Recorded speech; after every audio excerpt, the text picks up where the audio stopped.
Hello everyone. Today the topic of my presentation is CAPA, that is corrective action and preventive action. So now what is CAPA? So CAPA are a very important part of pharmaceutical quality system and industry which are involved in pharmaceutical development, technology transfer, commercial manufacturing of dosage form and medical devices. So CAPA is a system of quality procedures required to eliminate the causes of an existing non-conformity and to prevent reoccurrence of non-conforming product, process and other quality problems. So that means the pharmaceutical industry implementing CAPA resulting from the investigation of non-compliance, product rejection and non-conformities, recalls, deviation, audits, regulatory inspection and findings.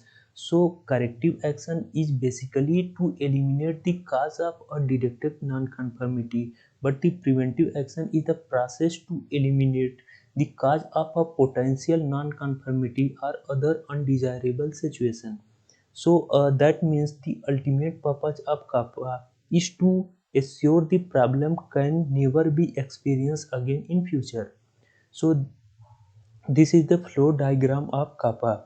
So the corrective action is the action taken on the root cause of a problem to prevent its reoccurrence.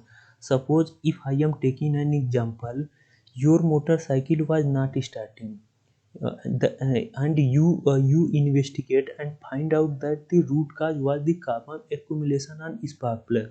So the carbon accumulation on spark plug was causing the spark plug to malfunction, hence fuel was not igniting and engine was not starting. So you clean the spark plug and reset it properly. Also, you set up a schedule for performing this activity every week.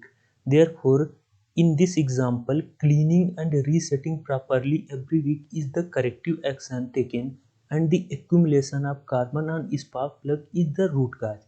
And coming to preventive action, so preventive action is the action taken on potential cause of a failure to prevent its reoccurrence.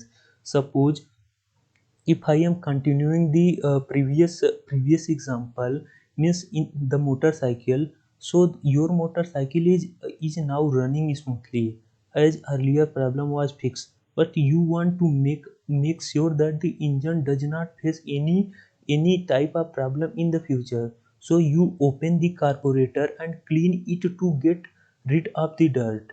So you also make sure that the air fuel mixture is supplied properly air to the engine. So in this case, the dirty carburetor and improper supply of fuel mixture is the potential cause, and the cleaning of carburetor and checking of the proper air fuel supply are the preventive action.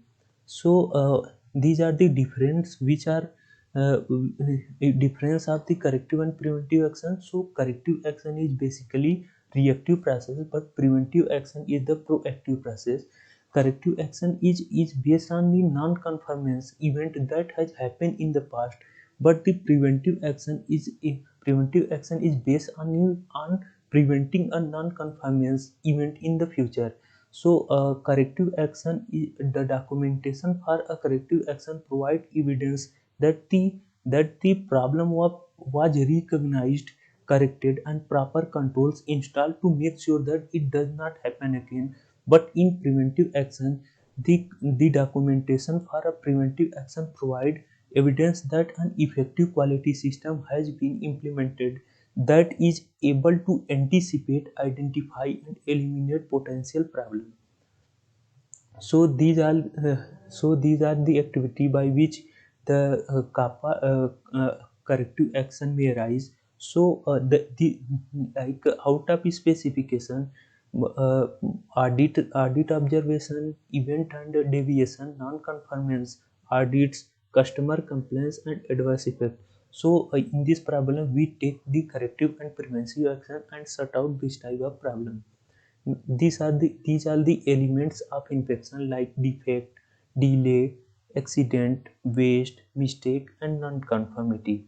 So these are the 7 steps of kappa of pharmaceutical industry. So first one is identification, second is the evaluation, uh, investigation, analysis, action plan, implementation, and after that follow up. So coming to the benefits of kappa.